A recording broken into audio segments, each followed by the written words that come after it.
And we are back with yet another episode of the Download Illuvium News. Do you know what episode we're on, man? Not at all. We're on episode 73 of Illuvium, the Download Illuvium News. I was gonna guess 69, but close enough.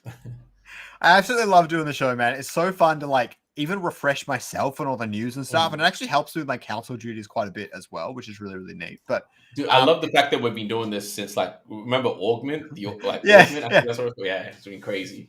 It's been a wild ride. It's been such a long time. I'm very, very excited for when Arena and Gauntlet really hits that point and goes full on just all the marketing comes into it and Gauntlet is ready and there's big tournaments and things like that. I'm going to play the game so much. It's going to be insane. I'm already preparing myself so that I have more free time in my life so I can get really involved with that side of Illuvium and crypto gaming in general. And I think I just have this good feeling about 2025, man. Not just Illuvium, but life in general. I just think 2025 is going to be a great year. We've got probably the best lineup in all of just general video gaming than we've had in the past decade, I think, for sure. I think we've gone through, I wouldn't say the decade, but I'd say in recent years, we've gone through a little bit of the slump with just trend chasing and things like that. So yeah, no, absolutely. I actually spoke to Neil earlier today, a couple hours ago, about this state of Arena and what the timeline is to look forward to. It's looking good. There's quite a few things with new features coming in. Obviously, I'm sure, I don't know if we've got topics to cover today or whatnot, but if we want, we can discuss it now, later. Completely up to Let's you, discuss it now. We don't have a whole lot, and we got basically nothing on Arena. And I actually really want to know more. I don't know why it feels this way. And I might be imagining things, but it feels like we're getting less information on what's upcoming for Arena than we have in the past. And maybe that's because there's not much more to say. But I feel like we've always gotten some sort of There is. Yeah. I think obviously the team was out last week. It was the holiday period, so which is completely reasonable. But one thing about these questions, if anyone hasn't, I don't know if you've got the link to it or you want to bring it up, but there is going to be a town hall next week, I believe. I've got it on later, I think. Yeah. Yeah, so if anyone does have questions about Arena or things like that, this is a really good place to put the questions down. So you can check that out. Otherwise, in terms of Arena, I was speaking to Neil, we're looking to do weekly, fortnightly balance patches. So that should be coming back pretty soon. And in terms of major updates with features, and again, there are a few things we know about the multiplayer server that's going to eliminate a lot of the crashes that we see, a lot of different things that we can do there, spectator mode, so on and so forth. So a lot of those bigger updates like that, new features, are looking to come in about once a month with where we have them, and balance patches about every week, 2 weeks, something like that, where it's just value changes that are quite easy to do. So there is still a lot to come with it. It might be a little bit of a quiet month or two, I would say. But I think by the end of the quarter is when we start to see things pick up. I even spoke to him about the plan for influencer marketing and what that looks like. I know Kieran wants to do the large scale tournament, which I think makes sense. Whether that's the first thing that we start off with, that's something that I'm thinking about. I think there's a couple of things that we can do before that to ramp up to it. So as long as I'm going to do my job, and as long as the developers, the game designers polish up and do the things that they need to do, I think late Q1 going into Q2 is going to be quite good. And I think we should be able to even get the ranked rewards and things like that. So a lot of things open up after the first couple of months in Q1. Yeah, I don't want to be too brazen here, but did they say why it's taking so long? It's probably not that long in game development world or whatever, but it feels like a month ago they were like, oh yeah, we're gonna get multiplayer servers in, we're hoping it'll take us 2 to 3 weeks and stuff like that, but it's taking way longer than I personally expected, or I was under the impression of, at least. Do you know kind of what happened there? I don't know if they ever said 2 to 3 weeks for multiplayer server. I was always under the impression that was a pretty hefty thing to do. I'm not a technical person, I actually don't know, but yeah, it was always, based on my understanding, it was always Q1 that was going to be done, because there are multiple layers to it. It's getting the multiplayer service set up. and then it's building on top of it, making sure that things all work accordingly. Like it's not just one task that actually allows it all. Once you get that sorted, you still need to get the coding and everything and make sure that works with spectator, with scouting. Like there's so many other things that go into it, not just we now have multiplayer service. That's it. That's done. Because there was well, the message was kind of like, we're doing the code refactor, and then hopefully we'll get into multiplayer servers and stuff. Do you know how the code refactor where it's at, or not really? I'm not going to lie to you and pretend I know that. It's not something that I'm aware of. All right, all good. Let's jump into it. The first thing is from Johnny here, where he says he continues to think that Zero exceeded gameplay expectations for what it was supposed to be. And honestly, people really enjoyed the game. Let's say it mostly works pretty well, or it has historically. And you play it 5 to 10 minutes a day. He can no longer see the stats, but when he could, the retention numbers were really high. And that's everything I've heard from in the council and stuff as well, which is really impressive. The play times were much more than expected, where people were playing for hours rather than just minutes. I think people leave the game open and they do things every now and then, obviously, but still really great to see that. So obviously, bang for the buck is not there when you don't have people buying fuel. And it hasn't achieved those financial objectives. Of course, it needs tweaking and fixes, more features to hold older players and so on, but it achieves its objective from a gameplay perspective. I think that's fair. I think the only problem Zero actually has is that its whole basis is on generating fuel and selling it to players and things like that, but that entire system didn't really, let's say it's got potential, but it's not there yet. And so we need the players to come in, and we need the entire ecosystem to be fully functioning for that to happen. And so Zero is a little bit of a waiting game right now, especially for those who own land. Good morning, Storming. How's it going, man? And good morning to Captain Reese and Heike as well. What's up? Yeah, the thing with Zero, and I won't even say it's a problem. I'll just say that the thing with Zero is that it's not a standalone game. It's connected, right? So it's reliant on everything else. So if there was a crazy amount of demand in Overworld, maybe that makes sense. If we want to make Zero a standalone thing, then there's a lot of things that need to go into that and change. So I think that's the biggest thing about it right now, is that it's very much connected to Overworld and the rest of the ecosystem. And the question is, do we want it to stay that way, or do we want to change that to make it a standalone thing so that mobile players that like that style of gameplay can play it for what it is as a part of the IP, not necessarily that it's connected to everything else.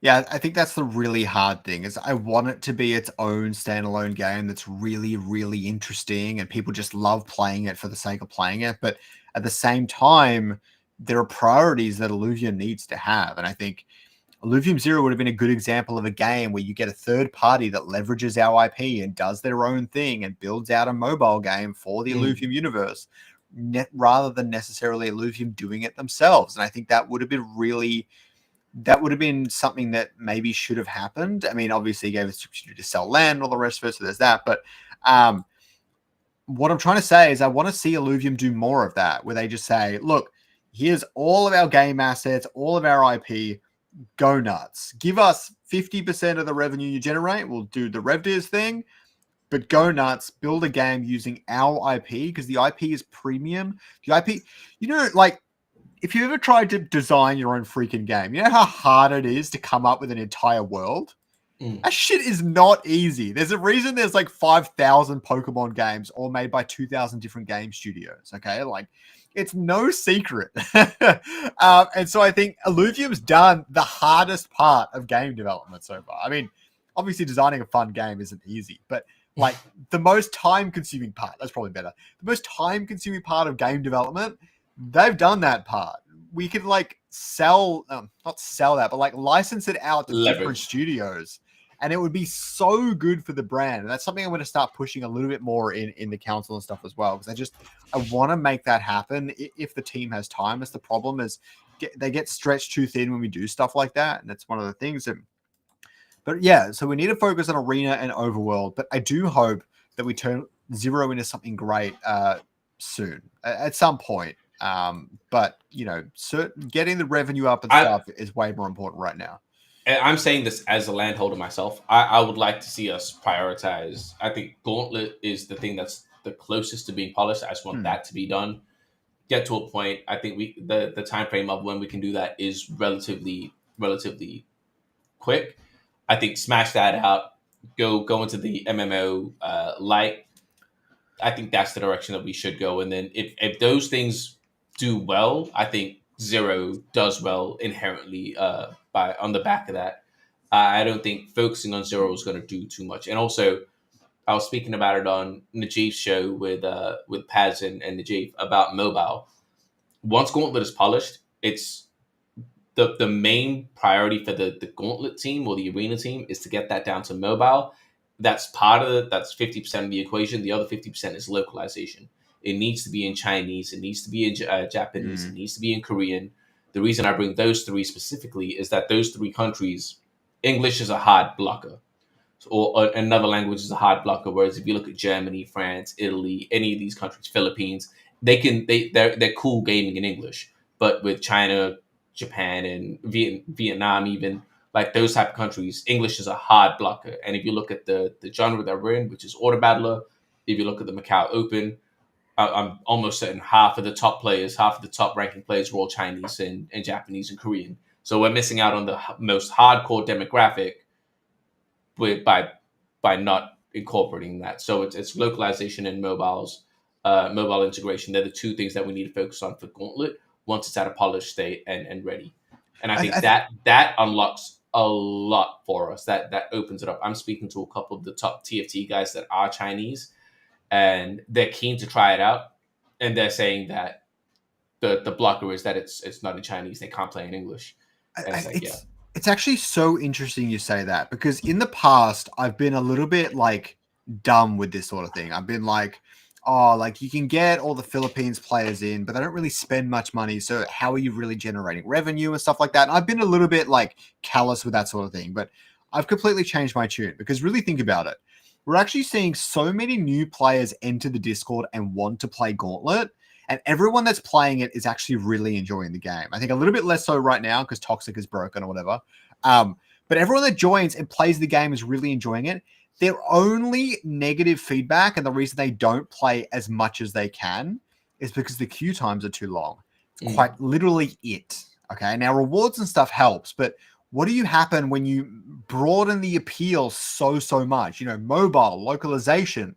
You increase the player base to a number that is not necessarily like going to change the world, but it's at a point where your queue times aren't fucked. And then what happens then is everyone that is enjoying the game isn't just going to abandon it straight away because the queue times are too long and they can't be bothered. You know, like that is the one thing that's sending people away.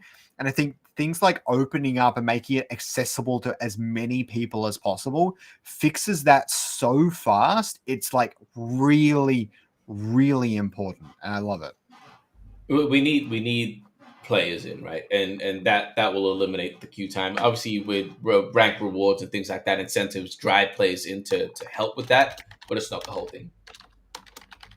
But definitely a part of it. Definitely a part of it. All right. I'm just gonna respond to this. Yeah, I was gonna say, Hamza, it was never the tournament and stuff was never planned for January. I know we're doing. We're doing community tournaments. I think Scoriox is going to talk about it later. Is the Gauntlet Grinders? I don't know what it's called exactly. Yeah, I think that's it. Yeah. So there's like a week-long thing that Hype is doing. Otherwise, Phantom does weekly tournaments. Dreamers does weekly tournaments. So there definitely is. I know Storming and Tempest is doing weekly tournaments. So there definitely is something in terms of community tournaments that's still going on, and that still will be a thing, but that the large scale marketing push will be mid to late Q1 is when we're aiming for it. Yeah, I think, and I actually forgot, I wanted to circle back to something. We talked about how once Gauntlet's polished and ready, we'll move on to the MMO Lite. It's really easy for people to forget that basically 99.9% of people that aren't directly in the community and hear the word Illuvium, they think of the overworld straight away. They don't even know the auto battler exists, which is quite funny. But they really just think of the overworld, going around hunting and capturing monsters and stuff like that.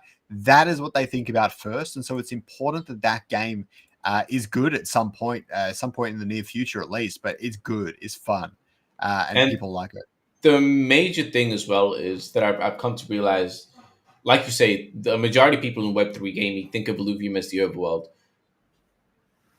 Using resources, and I would say using resources to try and convert the Web3 gamers into auto battler players isn't the thing to do. So what we need to do is go directly for the TFT guys when the game is at a point. And like I said, I've spoken to Neil, so we've got a bit more of a timeline. I know what my role is and what I need to do in the next couple of months. But I think that's just what we have to do. Like, we need to go straight for the people that enjoy our style of game, and that's the strategy. It's not trying to convert the Web3 guys and do that. Bring in player numbers. Once we can bring in player numbers, we can do the projections. We can get that raise that Kieran was discussing, and buy ourselves a bit more development time, which we can then go to that MMO light, which is more casual friendly and opens us up for more of that conversation. Yeah, like for anyone who doesn't know, the internal stats on Gauntlet show that it has actually really good retention, better than most video games on the market. Obviously, we have a diehard community, so that will help a lot.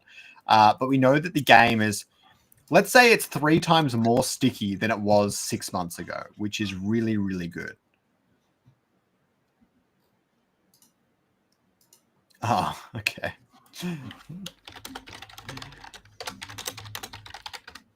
All right, so let's get on to the next one. All right, so the next thing is from Kieran here, where he says it's literally been 2 weeks. Obviously, he's doing something about it where the virtuals and the partnership and stuff like that, so that's a good one. But as for prize-supported tournaments and prize-supported leaderboards, Kieran said that it is coming. We don't want to bring a whole bunch of people to the game yet, because in the next few months, it's going to be so much better. What do you have to say about that? I keep referring to this, but I had that conversation with Neil, and I do think that there is the opportunity for it to absolutely be smashed out of the park. There are things that we need to consider and balance and do properly, but the things that are coming are going to make it much more polished and a much more enjoyable game. I think right now, the way that this is just my personal opinion, and I'm pretty sure a lot of people feel this way. I think the way that the current Ranger is implemented in terms of the weapons and armor just isn't it.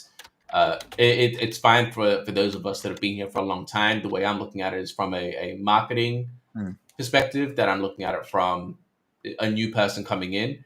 I think it's a bit too much. So once that gets reworked, the new features, it is like what Kieran is saying is true. It is going to be so much better. We just need to make sure that we get that done, right? Like, it needs to be properly implemented and executed. Wait, are you saying the weapons and armor is going to get reworked in Gauntlet? Yes. What's happening to them? I'll say it's not planned to stay exactly the same as what we're seeing now. But the weapons are still going to be there? Of course, yes. Yeah, okay, cool. It's going to be reworked, not removed. Yeah, sweet. Okay. So the next one is from Roger here, where a lot of stuff is in the cards right now for Illuvium Beyond Wave 4 improvements, which is a great thread. And thanks to all who shared their thoughts. As mentioned before, he'll try and get a roadmap and plan for Beyond soon and share it. So it'd be really cool to see a plan come together for Beyond. I really enjoyed Wave 3, and I'm looking forward to Wave 4. I don't have enough much dry powder right now, but I did actually manage to unlock my golden Scoriox, which has been very exciting. Oh, wow. I haven't put it as my PFP yet, but I might at some point. I don't know if I'll stick with my meme glasses Scoriox or buy a blazing off the market or something like that. But the golden Scoriox, I got him. Very, very cool. And that's my waves done for Beyond. Like, I'll participate in future waves, but I'm mostly finished. I got my Scorioxes. I got a bunch of them. I can mess around with them now. Give them all different costumes. It's a lot of fun. I need to actually just buy like the Scoriox Alluvial now, so I can make all the armor sets. You need a couple of the Illuvials to make armor sets, right? Yeah, I need like 3 for each of them, and there's like 15 suits and 4 drones, so I need like 80 Scoriox. It's absurd. I might just buy like a ton of Fiery or something. Okay. That'd be a fun stream. Evolving all my fiery to get armor sets. Okay. So the next one we've got here is an ongoing thread for the council town hall topics. Is this the same one that you're talking about at the moment? No, I don't believe so. The one that Paz put, I believe No, that this is a really old one. All right, let's Oh, then find I your have one. no idea. Is it in feedback ideas or somewhere Yep. else? Yeah, there it is. Feedback Okay. ideas. So we've got this January town hall questions for Kieran, where you can put all of the questions you have for Kieran in this thread right here. There's a bunch of different things: game development, roadmap, economy, community, partnership, feedback, team, marketing, and MISC. Any non-questions were removed from the thread. Thumbs up questions that you like, as that will help us identify questions that are valued the most. Let's have a look at some of these. Firstly, how much support will Arena have while Overworld New Dawn is in development? Very good question there. Features trickle out with frequent updates, or will it be released all at once? That's actually a question I really want the answer to. This has been on my mind. I'll tick that one right there. In light of recent announcement and in the wake of how demand for Overworld flop, what gives you confidence that this pivot will succeed in a reasonable timeline? Fair enough. This is giving me really good ideas. Clearly, the MMO Lite is a big talking point, so I'm going to have to make more videos on that. Yeah, 100%. All right. The next one we've got here is a feedback discussion from Kafaro. Okay. And I think this is a really good topic to talk about. So he says that the skin system, he calls it deeply flawed, but the ideal thing is that introduce one skin for all armor sets. This really comes from a purely gameplay perspective. In any video game ever, it does not work how we have it in this. Like, you don't buy your skin and you have to buy 20 of the same skin just because there's different sets of armor. That's not really how it works. I mean, it kind of is a little bit like if you think about The Witcher 3, like you've got like the Toussaint armor, and that's just the one armor. You can't apply gold to every armor set. So there's kind of that, and maybe it'd be interesting if like Scoriox armor only applied to two different kinds, and then Arcos provide to two different kinds. I don't know. But really, it is quite complicated. I love the gacha and I love the collection side of things. But at the same time, from a gameplay perspective, it's a lot to handle. I don't know. What do you think? No, I agree. I think having one cosmetic should be applied to all of the armor sets. I think that it just makes sense from a gamer point of view. Like, it's just what does the user, what does the user want? What is beneficial to the user? And I like maybe you might say that, oh, but the people that are minting it, it's different. You need to think about them as a user as well. The way I'm looking at it is it's a game. What is the player? Well, what's going to benefit the player? And I think having one cosmetic that's applicable to all of the different armors that you have, it's a no-brainer for me. Obviously, I'm speaking about it from the player perspective. I need to look at it from the economy side and everything else. But I for one, always prioritize the player and the user because that's without that, none of this really even. There's no economy without the player. So the player needs to be number one. Yeah, you need to make the game good first. This is the one lesson we've learned over the past 2 years, right? Is you need to make the game good first and then work on the other stuff. It doesn't work the other way around, which is kind of what this is a little bit of. Yeah. The only problem now is people have already spent so much time gathering these wide range of different blueprints and started minting them and all the rest of it. So it's going to be harder to go back now. But I definitely think we've got kind of like a small window of opportunity here where we need to fix it quickly and fix it now, or it's going to become a problem later down the road, potentially. I still like the idea of keeping the drones as their own, maybe one skin for drones and one skin for suits. No, and that makes sense. That 100% makes sense because the armor cosmetic wouldn't be for the drone. Like a drone cosmetic and then your armor cosmetic. Like that makes sense. And the thing I think about is, what do you do to make the landholders whole that have already spent so much time researching for these different cosmetics and things? I think there's something to say about maybe like a coupon. For example, I've got like 7 different skins researched for Scoriox. maybe they all merge into one and I get 6 coupons, or I could do 6 instant researches on my material labs or something like that. I don't know. It could kind of break the game a little bit, but just like it would be nice to do something to recover a lot of this. But yeah, it's going to be an interesting discussion moving forward. I think it's a big topic of discussion we have for our upcoming IMC meeting in 2 or 3 days. So yeah. All right, let's take a look at some of the community content, and then we'll jump on to the MMO Lite discussion. Firstly, Baloth got a Hollow Ophisto maxed out on all stats except movement speed, which is absolutely ridiculous, but we love to see it. It's so much fun. Also, Illumination's already on day 23 of posting a selfie until ILV hits 420. This one's kind of amusing, but I just think he's been really dedicated. I would forget so fast. There was no way I'd be able to keep up with that. Okay. The next one is we've got a new video from Web3 Gaming TV. And it's basically a 9 water team, which people I'm hearing is absolutely dominating the leaderboard right after he made this video, which is what he's done in the past, all the Ascendant leaderboards, which is really funny to watch. But yeah, Toxic is broken apparently. It's doing 10 times more damage than it's supposed to, so that's quite funny. Okay. And the next one is we've got the Gauntlet Grinders, which I believe just went live. And basically how it works is the first 16 players to either get 5 wins in ranked or 10 second places in ranked will qualify for the tournament, top 16, with $1,000 up for grabs in the prize pool. Very, very exciting. So if you want to register for that, I don't even think do you have to register somewhere? No. I think you play it and then you have to send them screenshots of your wins or something. I'm not sure. We should probably ask. If anyone from Hype's in the chat, let us know, because I'm not entirely sure. Okay. So now let's quickly have a chat about A New Dawn. And I don't know if it annoys you, but this image is really low res on their article, and it kind of pisses me off. I don't know what happened there. Like, whatever. Okay. So there was a lot to go through here. I'm not going to read out the entire article. I already did a video where I read out a bunch of it. We have this where a lot of the different things are complete. The Illuvials probably take the longest time out of all this. Armor is in progress. Progression in progress. Leviathan's in progress. Do you know how far along Leviathans are or no?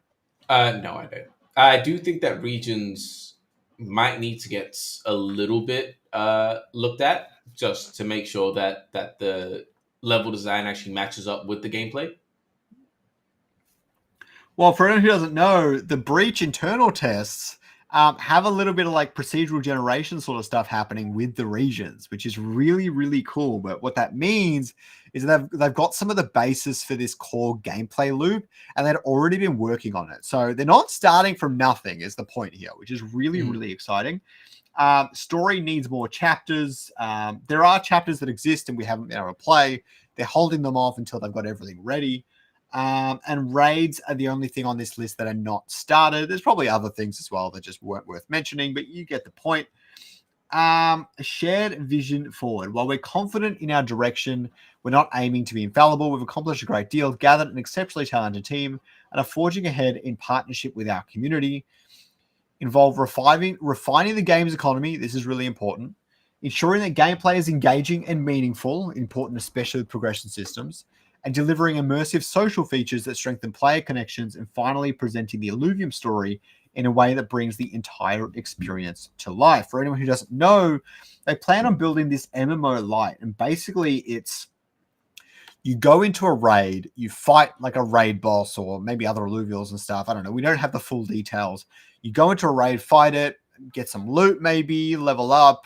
But it also mentions things like leveling up weapons, your character, and leveling up your Illuvials in terms of progression and skill trees and stuff. Like maybe you have a Ramfire and it's a mega does 100 damage. And then if you level it up in your next raid, you can enhance its skill so it does 150 damage, or it has a wider area of effect. I don't know. I don't know what that's going to look like, but it's going to make you more attached to your Illuvials, more attached to the game, and it's really going to keep you coming back and playing more, because maybe you leveled up Ramfire to level 10 and he's like maxed out, he's got all the best abilities, but this specific Leviathan kicks Ramfire's ass. you need to level up a different alluvial or pair up with other teammates.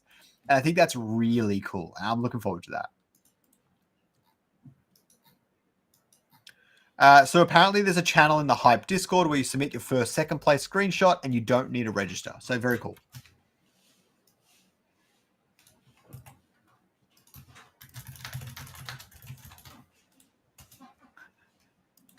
So what do you think this, from the back end, how much work has really been done on the MMO Lite? Like, what is it? Because like even things like Kieran has said, like several of the story chapters are done. You just can't play them yet. Have you seen any of that in internal builds and things? I haven't played them, but I've read them and seen some of them. Yeah. Are they interesting? Yeah, the story and the lore. I'm actually the same as Kieran here. It pisses me off because the story is fantastic. Like, it actually is very very cool. It's super in depth. It's a story that I would want to read. Or be a part of. I'm an avid reader. I love reading. So no, it's the story is sick, and it's such a shame that we just haven't presented it in a compelling way. So yeah, no, I think it's cool. Once it all comes out, I do prefer holding back and giving it to everyone when it is there as a whole. But yeah, I don't think drip feeding is the right thing to do. But you know, it's cool. To answer your question, it is. The story in general has always been cool, man. What do you think these Leviathan battles are really going to be like? Like, my first thought was like Destiny 2. Like, you're going in, fighting off waves of enemies, then you eventually reach a boss and fight it up. But like, what I want to see is the alluvials, because that's the unique aspect of all this, right? Is the alluvials part of it. I want to see how they interact with all this. I think that's going to be interesting. It's not an easy thing to do because it's not. No. It's essentially the first that I'm aware of doing something like this, right? Usually you're the one that's controlling the character, whether it's a humanoid character like in Destiny, Final Fantasy, Monster Hunter. It's pretty easy because you're controlling your character. But in our case, you're controlling your character and there's an alluvial. How does the alluvial work? I mean, we saw it somewhat with Palworld, and it was I genuinely think that it doesn't need to be super super polished as long as it's fun. I think Palworld actually did it well, where you have a couple of skills and you can activate the skills and do things like that. I think that I had a lot of fun in Palworld. I'll be completely honest. So I think as long as it's done similar to that or along those lines, it makes sense. But it's not an easy thing to do, which is because you need to consider yourself, the alluvial. It's not that simple. See, I think what would be really interesting is if you tie special abilities into the alluvials. For like, I've been playing a ton of Marvel Rivals lately. I'm like addicted to it right now, which is ridiculous. But the point is, like, Doctor Strange can put up his big shield, right, and shield everyone from incoming damage. I don't know which alluvial would do that. Like, maybe Titanor or something. But it would be really interesting if you activate Titanор's ability and it throws your shield up, and you do that right before the Leviathan does a really big attack that's hard to avoid. And so you protect yourself and all your allies that also get behind Titanor. And then people are like, oh, Ramfire, come back, come over here so that you don't get destroyed by this thing. That sort of interaction and engagement could be really interesting. And then like maybe your team is made up of things that just mechanically counter the Leviathan really well. Maybe a Leviathan has a lot of high power hyper beam type things, and so some alluvials are really good against that, and maybe one Leviathan moves really quickly and some alluvials are good at changing direction or something. I don't know. I personally like the idea of the way Powell did it, where you can bring them in, call them out, call them back, throw them out and stuff like that on the fly. So you could kind of call it back to avoid the move, avoid the damage and things like that. Or maybe there's like a little bit more to make it more difficult. You could make it so that there's a 3 second, 3 second might be a bit crazy, but like a second and a half, 2 second delay on when you call it back. So you actually need to preempt when the Leviathan is going to attack and things like there are things that you can't do that way. Yeah. And personally for the Omega, I would like to see it so that it's a energy bar or something like that, or an Omega power bar that fills up and it doesn't cast automatically. It's ready for you to cast when you want to cast it. So there are things like that to consider, right? That gives the player agency still. and makes it feel like they're actually in control of their alluvials, and they have an impact on how their alluvials behave, even if they can't control them fully. I think that's where it's going to get interesting. I think having some control over how they behave, but the alluvial still being autonomous is going to make it really interesting. And maybe that's part of the things you influence with progression, where your ramfire in particular might be really aggressive. And so it's always running up and attacking them head on and stuff like that. And then maybe you don't have a delay on returning it to the shard or whatever it is, but maybe it's a distance thing. Maybe if you try to return it, it's going to run all the way back to get in vicinity of you before it returns and stuff like that. And so you either get up close and personal with it so you can return it really quickly, or you stay at a distance and let it tank for you, and then it's harder to return and stuff like that. And just those sorts of different gameplay elements. I would personally like to keep things as simple as possible, but yeah, for sure. As long as they synergize between different players, I'm happy. I think Marvel Rivals actually did this really well, where like if you're I can't think of a good example, but like two Avengers might get a 10% boost when they're near each other. That sort of stuff would be great. Like just keep it simple. I think there's a lot we can do that is simple and more complex. But definitely like that question we saw before, is this going to come out in patches, or is it going to come out as one big launch? A big launch has a lot of benefits, but I would like to see it evolve over time. I would like to play it over time and give feedback and stuff as well, especially if they start off with something simple. So I think that would be helpful, but it's going to be an interesting one for sure. I'm sure you guys on the council you're definitely going to see it earlier than everyone else and get your hands on it and feedback. So I don't think that's out of the question. The reason I'd like to see it as a one-off when it's a big launch, it's our second chance to make a first impression, and just like drip feeding it just takes that away and takes that. So I would like to see let's put our head down, go back into building mode, and then once it's ready, come out with a big thing, big marketing push, a whole thing about it, and say, hey, this is we've listened to everyone, we've made it. This is our second chance at a first impression, and we're not going to mess it up. Well, maybe, you know what you could do? Okay, so everyone here by now knows that I'm obsessed with Monster Hunter. It's one of my favorite franchises of all time. Could you have a test level? In Monster Hunter Wilds, they did an open beta test last year. I think it was in November. And basically, you could jump into the first area. You could go anywhere you wanted in the first area, hunt any monster that appeared, but really, they only put in like 2% of the monsters that are going to be in the game. You go and hunt them and stuff like that. Could we do that where we open up Abyssal Basin with this new system? There's only one Leviathan available, and maybe you can use every alluvial, or there's only a few of them. I don't know. And so every time they bring out new features, we can go and play it and we can test it.